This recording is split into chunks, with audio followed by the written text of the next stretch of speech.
Hello students, હું છું વિરેન રાજગુરુ અને આજે આપણે જોવાનું છે બીકોમ સેમ 3નું બિઝનેસ એકાઉન્ટિંગ 3 એમાં આપણે યુનિટ નંબર જે પહેલું પાઘડીનું મૂલ્યાંકન આજે જોવાનું. આજે આપણે એમાં ડિસેમ્બર 2024માં પૂછાયેલો સૌરાષ્ટ્ર યુનિવર્સિટીનો દાખલો જોવાનો છે. શું કહેવા માગે છે તો કે નીતિન લિમિટેડનું તારીખ 31/3/2024ના રોજનું પાકું સરવૈયું નીચે મુજબ છે. વિગત આપી છે, આપણને નોંધ આપી છે, રૂપિયા આપ્યા છે, એમાં આપણને ઇક્વિટી અને દેવા, એમાં શેર હોલ્ડરના ભંડોળો, એમાં શેર મૂડી, એમાં આપણને ઇક્વિટી શેર 10નો પૂરા ભરપાઈ 2,50,000 અને 10%ના પ્રેફરન્સ શેર દરેક ₹10નો પૂરા ભરપાઈ. બમાં અનામત અને વધારો, એમાં સામાન્ય અનામત આપી છે 2,50,000ની, બિનચાલુ દેવા આપ્યા છે, એમાં લાંબા ગાળાના દેવા, એમાં 10%ના ડિબેન્ચર્સ આપ્યા છે અને બમાં લાંબા ગાળાની જોગવાઈઓ, એમાં કર્મચારી નફાભાગ ભંડોળ આપ્યું છે 50,000 અને પ્લાન્ટ યંત્રોનું ઘસારા ફંડ આપ્યું છે 1 લાખનું. ચાલુ દેવા આપ્યા છે 1,50,000ના. મિલકતો બાજુ જોઈ લઈએ તો કાયમી મિલકતોમાં દ્રશ્ય મિલકતો, એમાં જમીન મકાન અને પ્લાન્ટ યંત્રો આપ્યા છે. અદ્રશ્ય મિલકતોમાં પાઘડી આપ્યું છે. બિનચાલુ રોકાણો આપ્યા છે, એમાં 12%ની કરમુક્ત સરકારી જામીનગીરીઓ આપી છે, એની મૂળ કિંમત છે 1 લાખની. અન્ય બિનચાલુ મિલકતો આપી છે, એમાં સ્થાપના ખર્ચ છે 28,000. ચાલુ મિલકતોમાં માલ સામગ્રી સ્ટોક છે, વેપારી લેણા દેવાદારો અને રોકડ સ્વરૂપની મિલકતો, એમાં બેંક સિલક આપણને આપેલી છે અને કુલ બંનેના 16 લાખ આપેલા છે. વધારાની માહિતીની વાત કરી લઈએ તો જમીન મકાનની બજાર કિંમત ચોપડે કિંમત કરતાં 20% વધુ છે, જ્યારે પ્લાન્ટ અને યંત્રોની બજાર કિંમત ચોપડા કિંમત કરતાં 20% ઓછી છે. 20% સ્ટોકની બજાર કિંમત ચોપડે કિંમત કરતાં 20% વધુ છે. જોખમ વગરના વળતરનો દર 10% છે, જ્યારે ધંધામાં રહેલ જોખમનું અંદાજી વળતર 5% છે. છેલ્લા 3 વર્ષનો કર બાદનો ચોખ્ખો નફો 50% લેખે અનુક્રમે 1 લાખ, 3 લાખ અને 2 લાખ હતો. અધિક નફાથી 3 ગણી કિંમતે કંપનીની પાઘડીની કિંમત શોધો. રૂલ પ્રમાણે આપણે જે છે એ 5 સ્ટેપમાં આપણો દાખલો થશે. પહેલું સ્ટેપ છે આપણે રોકાયેલી મૂડી, કોના માટેની તો કે ઇક્વિટી શેર હોલ્ડરો માટેની. બીજું સ્ટેપ છે આપણે અપેક્ષિત વળતર દર શોધવાનો. ત્રીજા નંબરમાં ચોખ્ખો નફો શોધવાનો છે અને ચોથા નંબરમાં અધિક નફો. 5મા નંબરમાં પાઘડી. 5 સ્ટેપમાં આપણે જેવી રીતે દાખલો કરીએ છીએ એવી રીતે જ થશે. સૌપ્રથમ રોકાયેલી મૂડી આપણે ફાઇન્ડ આઉટ કરી લેશું. પહેલું સ્ટેપ આપણું રોકાયેલી મૂડી. તો કઈ રીતે ફાઇન્ડ આઉટ કરશું તો કે ચોખ્ખી મિલકતો, એમાંથી આપણે પ્રેફરન્સ શેર મૂડી માઇનસ કરશું. ચોખ્ખી મિલકતો કઈ રીતે શોધશું તો કે કુલ મિલકતોમાંથી કુલ દેવા માઇનસ. બરાબર છે, તો અહીંયા આપણે કુલ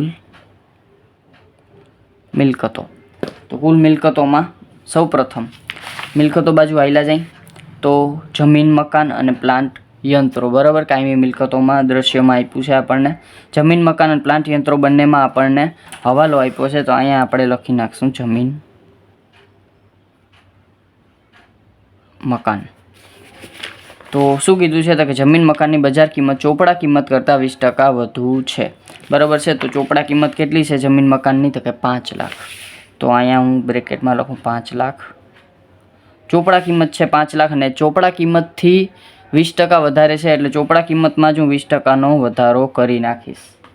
તો 5 લાખ એને ગુણ્યા 20% એટલે 5 દુ 10, 1 લાખ. બરાબર, તો અહીંયા હું 1 લાખનો વધારો કરી અને જમીન મકાન આપી દઈશ 6 લાખના. બરાબર, 5 ને 1 6.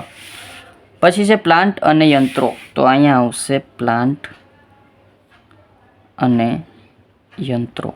પ્લાન્ટ અને યંત્રોમાં આપણને હવાલો આપ્યો છે. તો શું કીધું છે તો કે જ્યારે પ્લાન્ટ અને યંત્રોની બજાર કિંમત ચોપડા કિંમત કરતાં 20% ઓછી છે. બરાબર, શું કીધું છે તો કે ભાઈ જે બજાર કિંમત છે ચોપડા કિંમત કરતાં 20% ઓછી છે. બરાબર, એટલે કે ચોપડા કિંમતથી 20% ઓછી છે. તો ચોપડા કિંમત છે કેટલી તો કે 5 લાખ. તો અહીંયા આપણે ચોપડા કિંમત છે 5 લાખ. હવે આમાં સુધારો કર્યા પહેલાં આપણે ઉપર જોવું પડશે કે પ્લાન્ટ અને યંત્રોનું ઘસારા ફંડ આપ્યું છે, એટલે કે અત્યાર સુધીનો ઘસારો એકઠો થયેલો છે. બરાબર, તો પહેલાં આપણે આ ઘસારો એમાંથી કાઢવો પડશે. બરાબર, તો પહેલાં આપણે એમાંથી આ 1 લાખ ઘસારો કાઢશું, એટલે વધશે આપણી પાસે 5 લાખમાંથી 1 લાખ જશે એટલે 4 લાખ. અને આ 4 લાખમાંથી આપણે 20%નો જે છે એ શું કરવાનો છે તો કે ઓછી છે એટલે કે 20%નો ઘટાડો કરવાનો છે. તો એને ગુણ્યા 20% એટલે 80,000. તો આ 80,000 પણ ઘટાડો કરવાનો છે. બરાબર. તો 5 લાખમાંથી 1 લાખ અને 80,000 માઇનસ કરીએ. 1 લાખ છે ઘસારાના અને 80,000 જે આપણે આ 4 લાખ ઉપર 20% ઘસારો કર્યો એ બરાબર, એટલે એ આવશે 3,20,000. તો 3,20,000 આપણે પ્લાન્ટ અને યંત્રો. પછી છે અદ્રશ્ય મિલકતો. પાઘડી લેવાની નથી. શું કામ કે પાઘડી તો શોધવાની છે. બિનચાલુ રોકાણો, એમાં 12%ની કરમુક્ત સરકારી જામીનગીરીઓ. તો રોકાણો છે એ સરકારી જામીનગીરીઓ છે. શું છે? સરકારી જામીનગીરીઓ એટલે આપણા ધંધા બહારનું રોકાણ છે, બિન ધંધાકીય રોકાણ છે, એટલે એને આપણે મિલકત તરીકે લઈ શકશું નહીં. અન્ય બિનચાલુ મિલકતોમાં સ્થાપના ખર્ચ પણ આપણી અવાસ્તવિક મિલકત છે, એને પણ આપણે ધ્યાનમાં લઈ શકશું નહીં. ચાલુ મિલકતોની વાત કરી લઈએ તો સ્ટોક છે 2 લાખનો. તો સ્ટોકમાં પણ આપણને એક હવાલો આપ્યો છે કે ભાઈ 20% સ્ટોકની બજાર કિંમત ચોપડી કિંમત કરતાં 20% વધુ છે. બરાબર. તો આને આપણે સમજીએ. બરાબર. તો પછી આપણે 3જા નંબરમાં છે સ્ટોક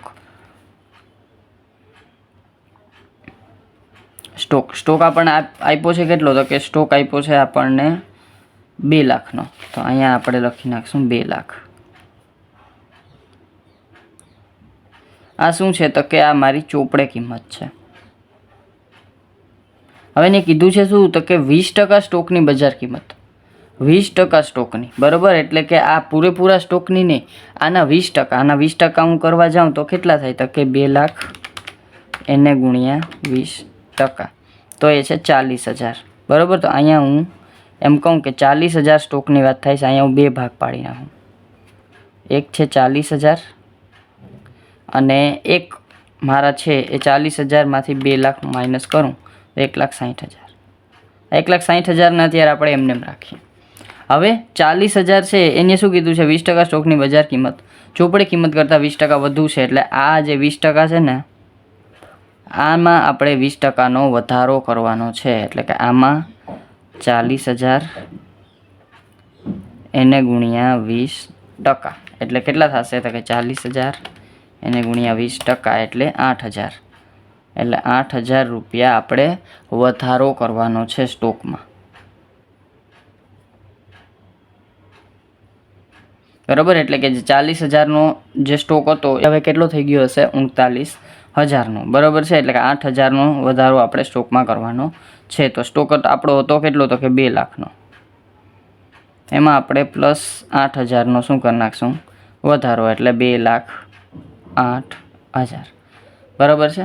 અને આમ ન કરવું હોય તો શું કરશું? તો કે 40,000 જે 20% હતા એમાં તમે 8,000 એડ કરી નાખો. બરાબર છે. એમાં તમે શું કરો? 8,000 એડ કરી નાખો એટલે થઈ જાય 39,000. અને તમે એને 1,60,000માં એડ કરી નાખો તો પણ એ જ થશે, પણ આ તમને વધારે ઇઝી પડે. બરાબર. 2,08,000 આપણો શું થઈ ગયો? સ્ટોક. તો અહીંયા આપણે સ્ટોક લખી નાખશું 2,08,000નો. પછી છે વેપારી લેણા દેવાદારો. દેવાદારોમાં કોઈ વધારાની માહિતી આપણને આપી નથી એટલે દેવાદારો આપણે એમને લખી નાખશું. કેટલા છે? તો કે 1,50,000. અને રોકડ સ્વરૂપની મિલકતો એમાં બેંક સિલક એ પણ આપણે 1,22,000 આપણે એવી ને એવી લખી નાખશું. ચાલો, આ વસ્તુ થઈ ગઈ. મિલકતોનું કામ થઈ ગયું. તો મિલકતોનો જરાક આપણે ટોટલ મારી લઈએ.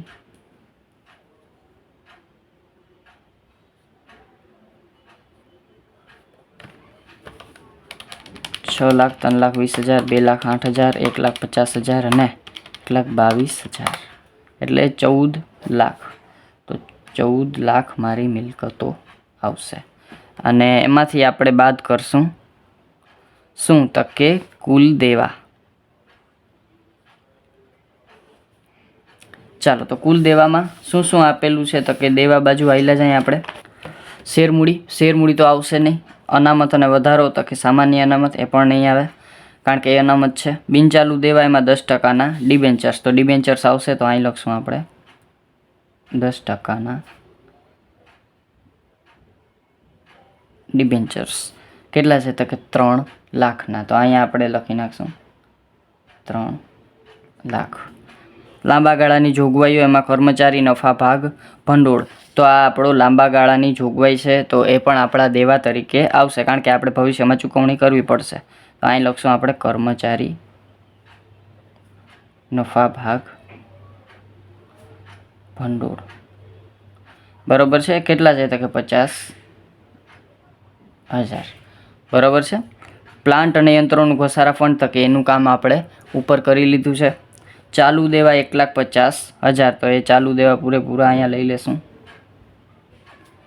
1,50,000. કુલ દેવા આવી જશે આપણી પાસે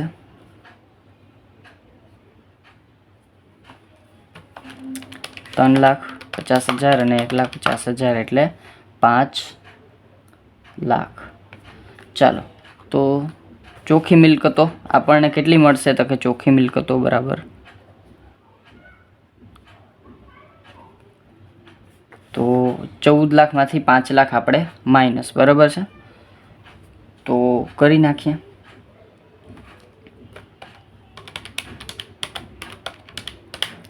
$9 લાખ. બરાબર છે. તો અહીંયા હું લખી નાખું કુલ ચોખ્ખી મિલકતો 9 લાખ એટલે કે 14 લાખમાંથી 5 લાખ માઇનસ. બરાબર છે. ચોખ્ખી મિલકતોમાંથી આપણે શું બાદ કરવું પડશે? પ્રેફરન્સ શેર મૂડી. ત્યારે આપણને રોકાયેલી મૂડી મળશે. બરાબર છે. તો અહીંયા આપણે બાદ કરશું પ્રેફરન્સ શેર મૂડી. ચાલો, તો પ્રેફરન્સ શેર મૂડી કેટલી છે મારી પાસે તો કે 10%ના પ્રેફરન્સ શેર 100 પૂર્ણ ભરપાઈ 5 લાખ. તો માઇનસ કરશું 5 લાખ. તો હવે આવશે મારી પાસે રોકાયેલી મૂડી. ચાલો, તો 9 લાખમાંથી 5 લાખ જશે એટલે મારી પાસે વધશે 4 લાખ અને એ વધશે મારી પાસે રોકાયેલી મૂડી. ચાલો, તો આ આવી ગયો મારો પહેલો સ્ટેપ. પછી સેકન્ડ સ્ટેપ છે મારે જોવું પડશે તો કે અપેક્ષિત વળતરનો દર. તો અહીંયા હું લખીશ અપેક્ષિત વળતર દર. ચાલો, તો શું થશે અપેક્ષિત વળતરનો ફોર્મ્યુલા તો કે રોકાયેલી મૂડી એને ગુણ્યા અપેક્ષિત વળતરનો દર. બરાબર છે. અપેક્ષિત વળતરનો દર નહીં પણ અપેક્ષિત વળતર. ચાલો, તો શું થશે તો કે આપણને કીધું છે જોખમ વગરના વળતરનો દર 10% છે, જ્યારે ધંધામાં રહેલ જોખમનું અંદાજી વળતર 5% છે. એટલે કે ટોટલ જોખમ આપણે 15% છે. બરાબર. જે ધંધાનું જોખમ છે એ 5% છે અને વળતરનો દર 10% છે. એટલે ટોટલ જોખમ છે આપણું 15%. એટલે એને ટોટલ કરી અને લઈ લેવાનું. બરાબર. તો અહીંયા હું ખાલી લખી નાખું છું, આમ બતાવવું પડે. બરાબર છે કે ભાઈ જોખમનું. તો અહીંયા આપણે જરાક લખીને પણ આપી દઈએ કે ભાઈ જોખમ વગરના વળતરનો દર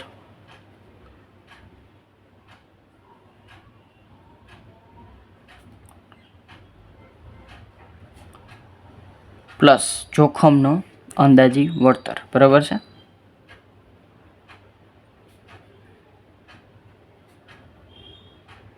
ચાલો, બરાબર છે. એટલે બેયને પ્લસ કરીને 15% આપણે લીધું.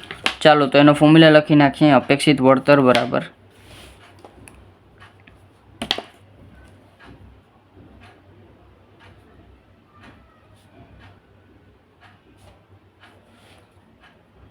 રોકાયેલી મૂડી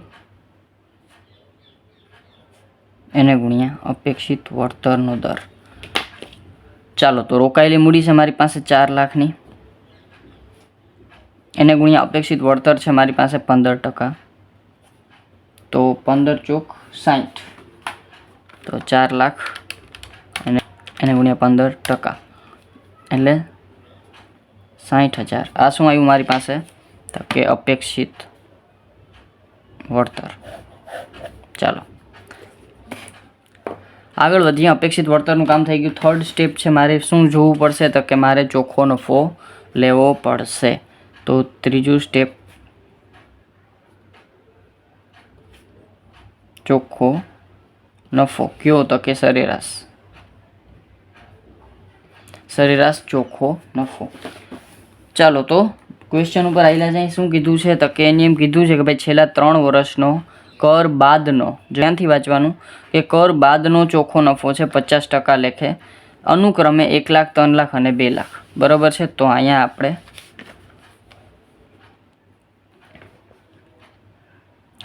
3 વર્ષનો કર બાદનો સરેરાશ નફો. બરાબર, પહેલાં આપણે સરેરાશ નફો લઈ લઈ. તો 3 વર્ષનો કેટલો છે? તો કે 1, 3 અને 2 એટલે કે 1 લાખ પ્લસ 3 લાખ અને પ્લસ 2 લાખ, અને એને ભાગ્યા 3 વર્ષનો છે એટલે ડિવાઈડ બાય 3. ચાલો તો 3 ને 2 5 ને 1 6 એટલે કે 6 લાખ ભાગ્યા 3 એટલે કે આ થઈ જશે 3 દૂને 6 એટલે કે 2 લાખ રૂપિયા જે છે એ સરેરાશ નફો. બરાબર, આ શું આવશે? સરેરાશ નફો. હવે આમાં સુધારા વધારા કરવા પડશે. શું? તો કે જે સરેરાશ નફો છે મારો કેટલો છે? તો કે 2 લાખનો. બરાબર, હવે આપણી પાસે બિનધંધાકીય રોકાણ હતું. બરાબર, કરમુક્ત સરકારી જામીનગીરી હતી. બરાબર, તો એનું વ્યાજ આપણે ખરેખર આપણી આવકમાં નોંધવાનું ના હોય. જે આપણે ધંધાકીય આવક છે એમાં નોંધવાનું થતું નથી. એટલે આ આવક આપણે છે એ આમાંથી કાઢવી પડશે. બરાબર છે. તો 12% સરકારી જામીનગીરીઓ એટલે કે રોકાણોનું વ્યાજ આપણે એમાંથી બાદ કરવું પડશે.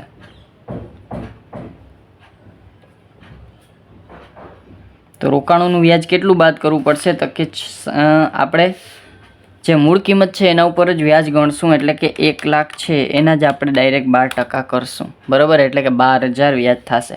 પણ એક વસ્તુ ધ્યાનમાં રાખવાની કે અહીંયા આપણે આપણું જે આવક છે, આપણો જે નફો છે એમાંથી આપણે કર બાદ કરી નાખ્યું છે. કર બાદ શું કરી નાખ્યું છે? કર બાદ કરી નાખ્યું છે. એટલે કે કાંઈ ફેર નથી પડતો કે અહીંયા શું લખેલું છે, કરમુક્ત કે કરપાત્ર કે કાંઈ ના આપેલું હોય તો પણ. બરાબર છે, આ રૂલ આપણે ધ્યાનમાં રાખવાનો છે. શું? તો કે જો આપણે કર મુક્ત અહીંયા આપણે કર બાદનો ચોખ્ખો સરેરાશ નફો લઈને ત્યાંથી ગણતરી કરતા હોય તો આપણે જે 12,000 આવ્યું ને એમાં આપણે કર બાદ કરી નાખવાનો છે. એટલે કે એમાં આપણે 50% કરવેરા આપી દેવાના છે. એટલે કે માત્ર 6,000 જ આપણે ધ્યાનમાં દેવા અને 6,000 આપણે એમાંથી માઇનસ કરવા. બરાબર છે, એને ગુણ્યા 50%. બરાબર, કર. બરાબર, કર બાદ કરવા. શું કામ? તો કે ઓલરેડી આપણે જ્યારે આવકની ગણતરી કરી હશે બરાબર ત્યારે આપણે 12,000 નફા નુકસાનમાં બતાવેલા હશે. બરાબર, અને એ 12,000 રૂપિયામાંથી આપણે 50% જે ચોખ્ખો નફો છે, બરાબર છે, જે ચોખ્ખો નફો છે એમાંથી કરવેરા બાદ કર્યા હશે. બરાબર, જે આપણે આ નફો છે એમાંથી આપણે ઓલરેડી કરવેરા બાદ કર્યા હશે. એટલે આવકમાંથી 6,000 કરવેરા તરીકે પહેલેથી જ ઉડી ગયા હશે. એટલે આવક તરીકે માત્ર 6,000 જ આપણે બાદ કરવાના રહેશે. બરાબર છે, સમજાઈ ગયું? બરાબર છે કે ભાઈ રોકાણોનું વ્યાજ છે એ આપણે ઓલરેડી 6,000 તો બાદ થઈ ગયું હતું કરવેરા તરીકે. બરાબર, 12,000 લખેલું હશે પણ એમાંથી કરવેરા આપણે પહેલાં જ ઉડાડી દીધા છે એટલે કરવેરા તરીકે ઉડી ગયું હશે. એટલે આપણે માત્ર 6,000 જ બાદ કરવાનું રહેશે જે હજી એમાં બોલે છે. બરાબર છે, અને કદાચ જો સરેરાશ નફો આપણો કરવેરા પહેલાં ન હોય તો તમારે 12,000 એમાં ધ્યાનમાં દેવાના થશે. બરાબર છે, ચાલો આ વસ્તુ થઈ ગઈ. પછી આપણે રોકાણોનું વ્યાજ આપણે જોઈ લીધું. પછી આ સિવાય આપણે હજી એક વસ્તુ બાદ કરવી પડશે. શું? તો કે આપણે જે પ્રેફરન્સ શેર હોલ્ડરોને ડિવિડન્ડ ચૂકવવાનું છે એ. બરાબર, તો અહીંયા આપણે પ્રેફરન્સ શેર હોલ્ડરો કેટલા છે? તો કે 5 લાખ. એના 10% આપણે ડિવિડન્ડ ચૂકવવાનું છે. આમાં આપણે કરવેરા બાદ કરવાના નથી. બરાબર, કરવેરા આપણે ઉપરથી બાદ થઈને જ આવ્યા છે. નહીંતર પહેલાં આપણે કરવેરા બાદ કરવા પડે અને પછી આપણે એમાં પ્રેફરન્સ શેરને ડિવિડન્ડ ચૂકવવું પડે. પણ આ આપણને કરવેરા બાદનો જ નફો છે એ મળ્યો.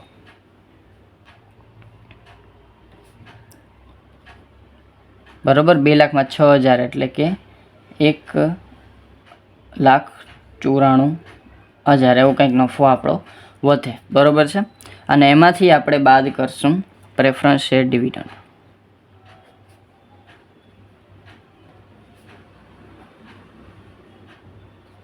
ચાલો તો પ્રેફરન્સ શેર ડિવિડન્ડ કેટલું છે તો કે 5 લાખના 100ના પૂરા ભરપાઈ થયેલા 10%ના, એટલે 5 લાખના 10% 50,000. તો 50,000 જાય એટલે 9માંથી 5 જાય એટલે 4, એટલે કે 1,44,000 આપણે. તો આ આવી જશે આપણો સરેરાશ ચોખ્ખો નફો, બરાબર છે. આના સિવાય આમાં કાંઈ થશે નહીં. તો આ છે આપણો સરેરાશ ચોખ્ખો નફો. કેટલો થશે તો કે 1,44,000. ચાલો હવે આપણે ત્રીજા સ્ટેપનું કામ થઈ ગયું. પછી છે આપણો ચોથો સ્ટેપ. શું થશે તો કે આપણે અધિક નફો ફાઇન્ડ આઉટ કરવાનો થશે. તો અધિક નફાનું સૂત્ર તો કે અધિક નફો બરાબર શું થશે તો કે જે આપણે ખરેખર સરેરાશ નફો આવ્યો છે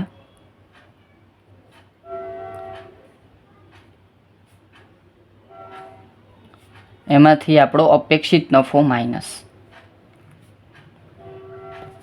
ચાલો તો ખરેખર નફો છે આપણો 1,44,000 અને અપેક્ષિત નફો છે આપણો 60,000, બરાબર છે. અહીંયા જે આપણે મળ્યો તો બરાબર એ 60,000 આપણે માઇનસ કરશું.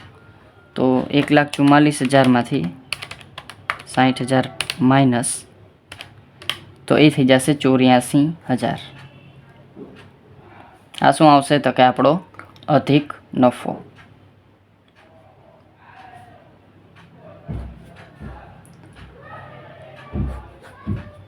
પાંચમા નંબરમાં અધિક નફો થઈ ગયો. તો હવે પાઘડી. તો પાઘડી છે એ અધિક નફો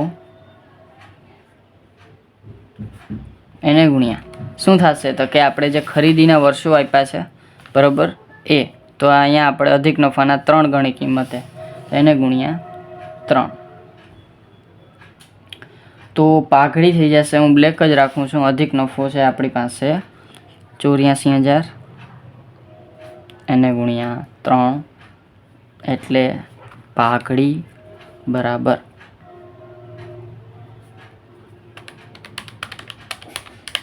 2,52,000.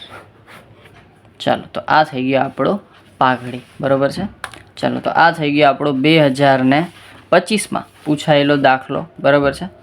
છતાં તમને કોઈ પણ જાતનો ડાઉટ રહી જાય તો મને કોમેન્ટમાં પૂછી લેજો. અને જો વિડીયો ગમે તો તમને ખબર જ છે લાઇક, શેર, સબસ્ક્રાઈબ જરૂરથી કરી નાખજો, જેથી કરીને આવતા વિડીયોઝ તમને સરળતાથી મળતા રહે. Thank you.